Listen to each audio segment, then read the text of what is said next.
கிராம பகுதியில் சொல்லுவாங்க, உப்பிட்டவரை உள்ளளவும் நினை என்று.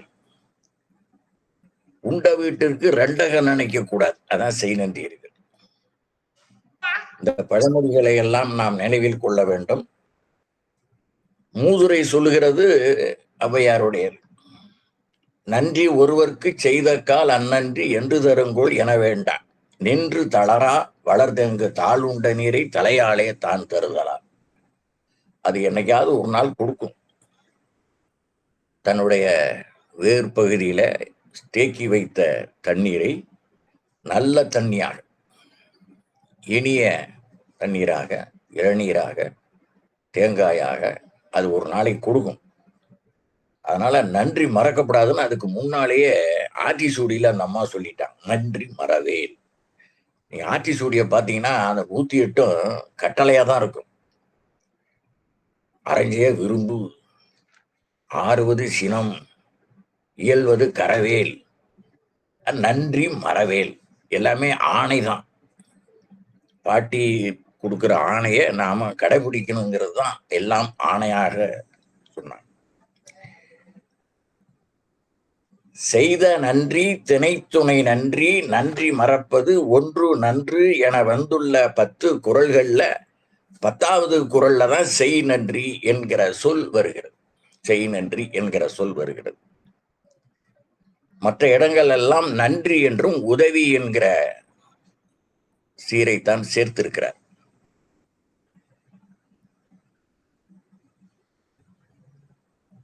எந்த ஒரு செயலுக்கும் பிரதிபலன் எதிர்பார்ப்போடு செய்கிற செயல்பாடுகள் செய் நன்றி ஆகாது. செய் நன்றி என்பதற்கு புறநானூறு செய்தி என அந்த வார்த்தையை, செய் நன்றி என்கிற சொல்லுக்கு செய்தி என்று புறநானூறு சொல்லுகிறது. 34வது பாடல் ஆலத்தூர் கிழார் பாடியது. கிள்ளி வளவன செய்தி கொன்றோருக்கு உய்தி இல்லைன அறம்பாடிற்றே என்று கோவூர் ஆலத்தூர் கிழார், ஆலத்தூர் கிழார் என்கிற தமிழ் பேரறிஞர். அந்த கிழார்னு வர்றவங்க எல்லாம் வேளாண்மை தொழில் செய்தவர். கோவூர் கிழார், ஆலத்தூர் கிழார், இந்த மாதிரி கிழார்னு வந்ததுன்னா அவங்க எல்லாம் வேளாண் தொழில் செய்த புலவர்கள். ஆண்முளை அறுத்த அறநில்லோருக்கும், மான் இழை மகளிர் கருச்சிதைத்தோருக்கும், குறவர் தப்பிய கொடுமையோருக்கும், வழுவாய் மருங்கில் கழுவாயும் உள. இதெல்லாம் செய்யப்படாது. இருந்தாலும்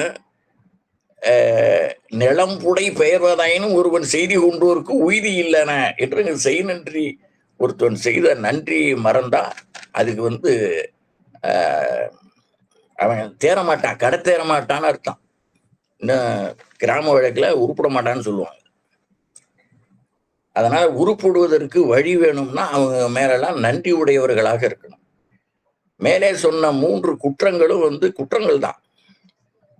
ஆனா அதற்கு கூட ஏதாவது கழுவாய் பாவ விமோசனம் இருக்கும். பாவத்திலிருந்து தீர்த்து கொள்வதற்கான வழிகள் பிறக்கலாம். ஆனால் ஒருவன் செய்த உதவியை மட்டும் மறந்து விட்டால் அவன் உருத்தேற இயலாது என்பதை புறநானூறு ஆலத்தூர் கிழார் மூலம் சொல்லுகிறது. நல்லது செய்யற எல்லாமே நன்றி தான். ஆனால் செய் நன்றி உய்ய வேண்டும். ஒருவனை உய்ய முடியாத நிலையில் இருக்கும் போது உய்யும் வகையில் உதவும் நன்றியை செய் நன்றி ஆகும். புரியல, ஒரு கருத்து சொல்ற பாருங்க. முதல் குறள் செய்யாமல் செய்த உதவிக்கு வையகமும் வானகமும் ஆற்றல் அரிது. இத திருமலபாடியிலிருந்து ஒரு அன்பர் என்னை புள்ளம்பாடி அழைத்து கொண்டு திரு ஊற்றத்தூர் என்று ஒரு ஊர், எங்க ஊர்ல இருந்து ஒரு 20 கிலோமீட்டர் இருக்கும். அங்கே செல்ல வேண்டும் என்பதற்காக வந்தார். என்னை அழைத்து கொண்டு ஒரு பேருந்திலே ஏறணும். அந்த பேருந்திலே ஓட்டுநருக்கு மேலே இந்த குறள் எழுதியிருந்தார், செய்யாமல் செய்த உதவிக்கு வையகமும் வானகமும் ஆற்றல் அரிது அப்படின்னு. அவர் என்னோட ஒரு 20-25 வயது மூத்தவர். அவரு வேளாண் தொழில் செய்பவர் தான். ஆனா தமிழ்ல கொஞ்சம் பயிற்சி உடையவர், பக்தி இலக்கியங்கள்ல கொஞ்சம் பயிற்சி உடையவர். அவர் என்ன கேட்டார், எப்படிங்க ஒருத்தர் செய்யாம எப்படி உதவி செய்ய முடியும்? செய்யாமல்னு திருவள்ளுவர் சொல்லியிருக்காரு. செய்யாமல் செய்த உதவிக்கு வையகம் செய்யாம எப்படி உதவி செய்ய முடியும் என்று கேட்டார். அவர்கிட்ட நான் அன்னைக்கு சொன்ன செய்தி, நான் உங்களுக்கு எந்த உதவியும் செஞ்சதில்லை. நான் உங்களுக்கு எந்த உதவியும் செய்யதில்லை. ஆனா எனக்கு நீங்க ஏதேனும் ஒரு பேர் உதவி செய்கிறீர்கள். அதான் செய்யாமல் செய்து. நான் எந்த உதவியும் செய்யாம இருக்க, நீங்க எனக்கு செய்த உதவி. இது மாதிரி உலகத்துல எவ்வளவோ செய்திகள் இருக்கும். ஒருவர் பிறருக்கு எந்த உதவியுமே செய்யாமல் இருக்க, ஆனால் அவருக்கு ஒரு உதவி கிடைக்குதுன்னா அதான் செய்யாமல் செய்த உதவிக்கு இந்த வையகத்தையும் வானகத்தையும் கொடுத்தாலும் அதுக்கு ஈடாகாதுங்கிறார். நமக்கு வையகமும் வானகமும் சொந்தம் இல்லை, நாம கொடுக்க முடியாது. ஆனா திருவள்ளுவர் ரொம்ப அதை மிகைப்படுத்தி சொல்லுகிறார். அவ்வளவு கொடுத்தாலும் தகும் என்பதற்காக நான் எதுவுமே செய்யாமல் இருக்கிற போது எனக்கு ஒருத்தர் உதவி செய்யறாருன்னா அதுக்கு ஈடு கிடையாது. இந்த பூமி பூராவும் அந்த வானம் பூராவும் கொடுத்தாலும் ஈடாகாது என்பது ஒரு கருத்து. இன்னொரு செய்தி, நான் அந்த காலத்துல பழைய 11ஆம் வகுப்பு பள்ளி இறுதி வகுப்பு, நல்லா கவனமா கேளுங்க. படித்து விட்டு நான் ஒரு துணிக்கடையில, எங்க சொந்த கடை தான், ஆனா நான் அதை வேலைக்காரனா தான் இருப்பேன், முதலாளியா உட்கார்றதில்ல. படித்து விட்டு அங்கே பணி செய்து கொண்டிருந்தேன். அங்கே ஒரு மருத்துவர் துணி எடுக்கிறது வந்தார். நான் சொல்றது 1969 70, இன்னைக்கு 54 ஆண்டுகளுக்கு முன்னால. அவர் தம்பி என்ன படிச்சீங்கன்னு கேட்டார். இந்த மாதிரி 11ஆம் வகுப்பு படிச்சுட்டேன், தேர்வு விட்டு விட்டேன். நான் ஒரு தமிழ் கல்லூரியில் சேர வேண்டும் என்று பார்க்கிறேன், யாரை அழைத்து கொண்டு செல்வது என்று தெரியாமல் இருக்கிறேன் சொன்னோன்னே, கும்பகோணத்துக்கு பக்கத்துல இருக்கிற திருப்பனந்தாள் காசி மடம், அதுல சேர்ந்து படிக்க விருப்பமானார். நானும் அதைத்தான் நினைச்சுக்கிட்டு இருந்தேன் அப்படின்னேன். அப்ப நாளைக்கு காலையில கிளம்பலாமான்னு கேட்டாரு. எனக்கு அப்படியே தூக்கி வாரி போட்டுது. முத நான் அவர்கிட்ட இப்பதான் பேசுறேன். நான் அந்த கடைக்கு உள்ளவருடைய பையனா அல்லது நான் வேலைக்காரனாங்கிறது அவருக்கு தெரியாது. இருந்தாலும் அவர் சொல்றார். என்னுடைய தந்தையார் அங்க உட்கார்ந்திருக்கார். என்னுடைய தந்தையாரை நான் பார்த்தேன். அவர் சரின்னு அவர் சொல்லிட்டார். அவர்கிட்ட தேவையான அளவுக்கு என்னிடம் பணத்தை கொடுத்து திருச்சி போனோம். திருச்சியில இருந்து தஞ்சையில போய் தங்கணும். மறுநாள் காலையில தஞ்சையில இருந்து கிளம்பி குடந்தையில இருந்து திருப்பனந்தாள் என்று போனோம். போய் இறங்கின உடனே இந்த இன்சுல்லாம் சொல்லுவோம் பாருங்க, அது மாதிரி சொல்லிக்கிட்டே வருவார். நான் எனக்கு நம்பிக்கை ஊட்டி உனக்கு கண்டிப்பாக இடம் கிடைக்கும் என்று அவர் எனக்கு ஆறுதல் சொல்லிக்கிட்டே வர்றார் போகிற தூரமெல்லாம். அங்க இறங்கினோடனே வா ராஜா வா என்று ஒரு படம் இருந்தது நாங்க இறங்குற இடத்துல. அது அந்த ஊர் தியேட்டர்ல ஓடுற சினிமா. அதை பார்த்தோன்னா அவர் இதெல்லாம் ஒரு நம்பிக்கை, ஒரு மருத்துவராக இருந்தாலும் அவரு ஒரு நம்பிக்கை, உன்னை இந்த ஊர் வா ராஜா வான்னு கூப்பிடுது, கண்டிப்பா உனக்கு இடம் கிடைக்கும் இப்படின்னு நன்மொழிகளையே உதிர்த்து கொண்டு வந்தார். அந்த முதல்வருடைய வீட்டுக்கு போனா முதல்வர் ஊரில் இல்லை, அவருடைய மகன் இருந்தார். வரவேற்று உபசரித்தார். நான் என்னுடைய தந்தையாரிடம் சொல்லுகிறேன், இன்று இரவு நள்ளிரவு வந்து விடுவார், நீங்க அது வரைக்கும் தங்கலாம், இங்கே தங்கலாம் என்று அந்த அவருடைய மகன் சொல்லிவிட்டார். நாங்கள் அங்க தங்கினோம். நள்ளிரவு அந்த அந்த காலத்துல திண்டு மாதிரி சிமெண்ட்லயே போட்டிருப்பாங்க, தலையணை மாதிரி வச்சுக்கிற மாதிரி, நம்ம துண்டை விரிச்சு அதுல படுத்துக்கலாம். அப்படி நான் படுத்திருந்தேன். நள்ளிரவு அந்த முதல்வர் அந்த வீட்டிற்கு வருகிறார். யாரோ வழிபோக்கர் படுத்திருக்கிறார் நினைச்சிட்டு உள்ள போய் கேட்டிருக்காரு. உள்ள போய் கேட்டவுடனே, ஆமா நம்ம உறவுக்காரர் மருத்துவர் வந்திருக்கிறார், அவர் நம்ம கல்லூரியில சேர்ப்பதற்காக ஒரு பையனை அழைச்சிட்டு வந்திருக்காரு. அப்படியா, அவனுக்கு ஏதோ தலையணை கொடுத்துருக்கலாமே, ஒண்ணு செய்யலாமே அப்படின்னு அவர் தலையெல்லாம் தூக்கிட்டு அந்த முதல்வர் வரார். நம்முடைய வீட்டுக்கு வந்த விருந்தாளியே ஏதோ வழிபோக்கர் படுத்திருக்காரு நான் நினைச்சேன் அப்படின்னு வந்து என்னை எழுப்பி இதெல்லாம் கொடுத்தாரு. இல்லை வேண்டாங்க ஐயா, நான் இதுவே போதும் எனக்கு அப்படின்னு சொல்லிட்டு நான் மறுத்துட்டேன். அவன் எனக்கு அப்பதான் முதல் அவரை பார்க்கிறேன். ஒருவேளை இவரா தான் இருக்கும் அப்படின்னு நினைச்சுக்கிட்டேன். முதல்வராக இவர் தான். எப்படி மறுநாள் வந்து எங்களுக்கு நல்ல வார்த்தை சொல்லி அனுப்பிவிட்டாரு. அப்புறம் ஒரு 20 நாள் கழிச்சு அந்த கல்லூரி திறக்கிற நாள்ல போனோம். எனக்கு இடம் கிடைச்சு. இதான் செய்யாமல் செய்த உதவி. எனக்கு அந்த மருத்துவருக்கு எந்த தொடர்பும் கிடையாது. நான் அவர்கிட்ட மருத்துவத்துக்கும் போனதில்லை. ஆனால் அவராக நான் உருப்பட வேண்டும் என்று நினைத்தார் பாருங்க. இவன் அந்த கிராமத்துல நிறைய பேர் இந்த ஒரு கடையில இருந்து குப்பை கொட்ட முடியாது, இவன் வெளியேற வேண்டும், இல்லைன்னா உங்களுக்கு முன்னால நான் நிக்க முடியாது. இன்னைக்கு அவர் அன்னைக்கு அந்த உதவி செய்யாமல் செய்த உதவி, அடுத்த குரல் ஒரு பாருங்க, காலத்தினால் செய்த நன்றி சிறிதெனினும் ஞாலத்தின் மான பெரிதுன்னு. அது மாதிரி அந்த அந்த உதவியானது, என்னுடைய வரலாறு சொல்றேன்னு நினைச்சிடாதீங்க. இதுல வந்து செய்யாமல் செய்த உதவின்னா என்னவென்று புரிந்து கொள்ள வேண்டும் என்பதற்காக இந்த செய்தியை நான் குறிப்பிட்டேன்.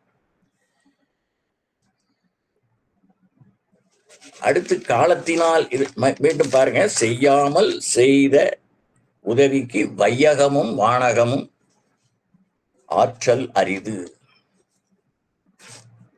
அடுத்து காலத்தினால் செய்த நன்றி சிறிது எனினும் ஞாலத்தின் மான பெரிது. சேக்கிழார் வாழ்ந்த காலத்துல அந்த நாட்டின் சோழ நாட்டினுடைய அரசனாக அனபாய சோழன் என்று ஒருத்தர் தான். அவனுடைய அமைச்சரவையில முதல் மந்திரியாக இருந்தவர் அவங்க அப்பா, சேக்கிழாருடைய அப்பா. அவருக்கு சேக்கிழார்னு பேரு கிடையாது, அருண்மொழி தேவர்னு பேரு. அருண்மொழி தேவர். ராஜராஜ சோழனுக்கு அருண்மொழி வர்மன்னு பேரு. இப்ப இவரு அவர்கிட்ட ஒரு அரசன் ஒரு 3 கேள்விகள் கேட்டான். இத நீங்க திரைப்படத்துல எல்லாவது வந்திருக்கலாம், பார்த்திருக்கலாம். உலகை விட பெரியது எது, கடலை விட பெரியது எது, மலையை விட பெரியது எது என்று 3 கேள்விகளை கேட்கிறான். நாளைக்குள்ள சொல்லிருங்க. இவரு மண்டையை பிச்சுக்கிறார்.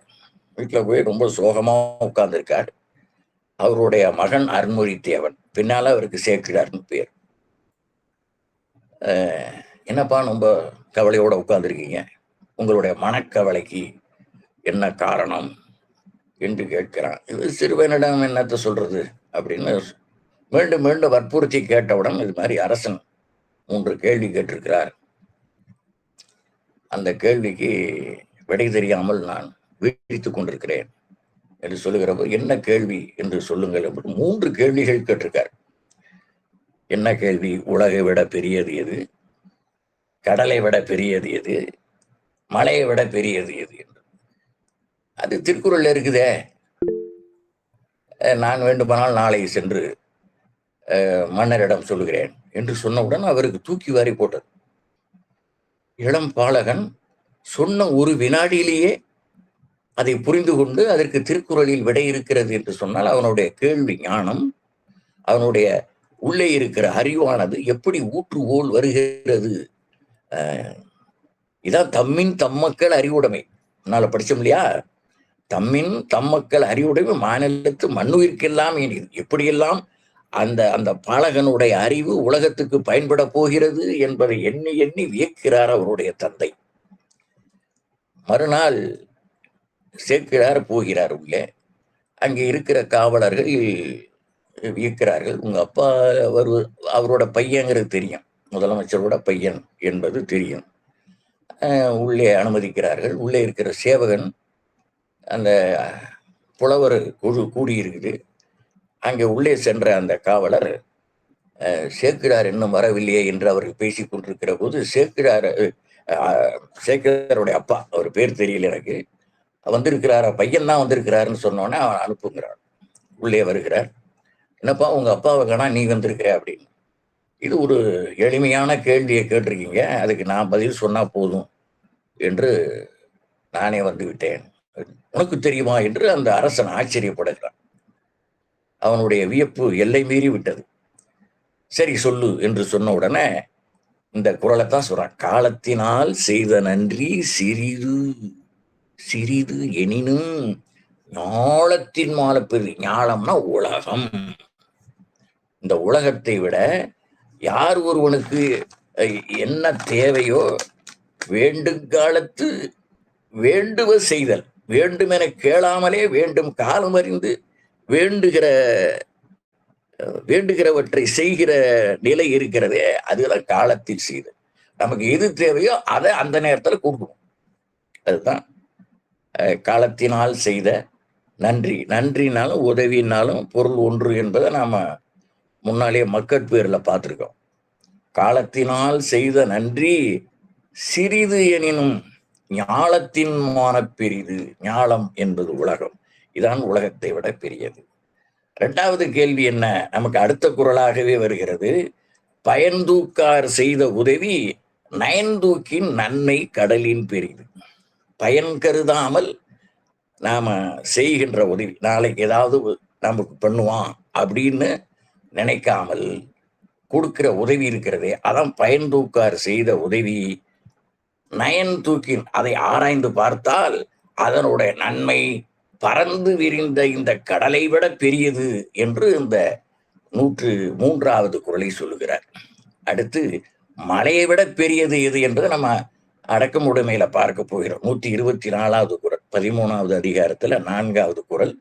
நிலையில் திரியாது அடங்கியான் தோற்றம் மலையினும் வானப்பெரிது என்று அந்த இடத்துல அந்த குறளை நாம விளக்கலாம்.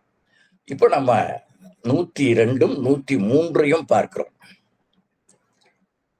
காலத்தினால் செய்த நன்றி சிறிது எனினும் ஞாலத்தின் மானப்பெரிது. உலகத்தை விட மிகப்பெரிது எது என்று சொன்னால் அது உரிய காலத்தில் உரிய உதவியை செய்வதுதான் என்று இந்த குறளிலேயே சொல்லுகின்றார்.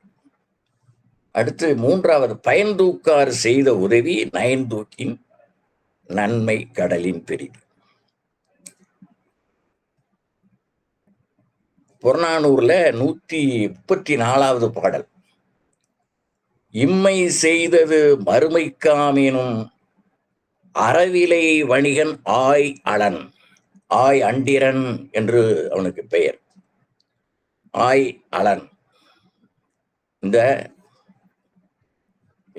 இந்த ஆய் ஆயண்டிரன் என்கிற அரசனாகிய நான் அறவிலை வணிகன் ஆய் அலன். இப்ப தர்மம் செஞ்சா பின்னால நன்மை கிடைக்கும், பிரதிபலன் கிடைக்கும் என்று கருதி கொடுப்பதில்லை. சான்றோர் சென்ற நெறியென ஆங்கு பட்டன்று அவன் கை வன்மையே. சான்றோர்கள் என்ன சொல்லி இருக்கிறார்கள்? 100 விழுக்காடு பண்புடையவர்களுக்கு தான் சான்றோர்னு பேர். சான்றோர்கள் முற்காலத்துல என்னெல்லாம் நமக்கு சொல்லி வச்சிருக்காங்களோ அந்த வழிமுறைப்படி நான் இதையெல்லாம் செய்கிறேனே தவிர எனக்கு இதெல்லாம் செய்தா பிற்காலத்துல இன்னும் பயன் விளையும் என்று கருதி நான் செய்யவில்லை என்பதை தெளிவுபடுத்துகிறான். அதான் இந்த 134வது பாடல். பயன் தூக்கார், பின்னால் எனக்கு பயன் கிடைக்கும் என்று நான் செய்யவில்லை. நயன் தூக்கின், இவன் செய்கிற உதவியை ஆராய்ந்து பார்த்தால் அவன் செய்த உதவியினுடைய நன்மையானது இந்த கடலை விட பெரியது என்று சொல்கிறார். ஒரு எடுத்துக்காட்டு. குமணன் என்கிற முதுரமலை கிழவன் அரசன், அவன் நிறைய கொடுக்குறான் ஒரு அரசருக்கு, ஒரு புலவருக்கு. அவன் கொடுத்ததையெல்லாம் அந்த புலவன் சொல்றான் பாருங்க. மனைவியை கூப்பிட்டு அவன் யானை மேல வரான். யானைக்கு வேணுங்கிற அந்த யானையினுடைய ஆயுள் காலத்துக்கும் வாழ்நாள் முழுமைக்கும் தேவையான பொருள்களும் இவன் குடும்பத்துக்கு தேவையான பொருள்களும் வைத்து கொண்டு சாப்பிடுகிற அளவுக்கு அவன் நிறைய கொடுத்துருக்கான். எல்லாம் இறங்குது அந்த வீட்டுல. தன்னுடைய மனைவியை அழைத்து அந்த புலவர் சொல்லுகிறார், அம்மா இது நமக்கு ஏற்கனவே நம்ம கடல்லாம் வாங்கியிருக்கோம்ல, அவங்களெல்லாம் கூப்பிட்டு உன்னை யாரு விரும்புறாங்களோ அவங்களுக்கு கொடு, நீ யாரெல்லாம் விரும்புறியோ அவங்களுக்கு கொடு. இதெல்லாம் என்னை கேட்கணும்னு அவசியம் இல்லை. நீ கொடு அப்படின்னு அந்த வாங்கின புலவன் சொல்றான். இது புறநானூற்றுல உள்ள ஒரு செய்தி. அடுத்து மணிமேகலை ஒரு அட்சய பாத்திரம் வச்சிருந்தான். அட்சய பாத்திரம் என்பது எடுக்க எடுக்க குறையாத பாத்திரம். அதாவது எல்லாருமே எதுக்கும் ஆசைப்படலைன்னா கூட புகழுக்கு ஆசைப்படுவாங்க. புகழனின் உயிரும் கொடுக்குவர். அது புறநானூறு. உண்டாலம்மா என்கிற பாட்டுல கடவுள் மாய்ந்த இளம்பெரு எழுதி சொல்லுகிறான், புகழனின் உயிரும் கொடுக்குவர். இந்த மணிமேகலை புகழையும் விரும்பவில்லையா. மணிமேகலையார், மணிமேகலைங்கிறது காப்பியம். மணிமேகலையார்னா அந்த அம்மா, அந்த அம்மா பேர்ல தான் காப்பிய தலைவி என்பதனால மணிமேகலை சீத்தலை சாத்தனார் எழுதினார். அந்த அம்மா காணார் கேளார் முதலியோருக்கு ஊன் வழங்கிய மணிமேகலை தம் கையில் இருந்த அமுத சுரபியில் இருந்து வழங்கினாலும் அப்புகழை விரும்பாதவராக.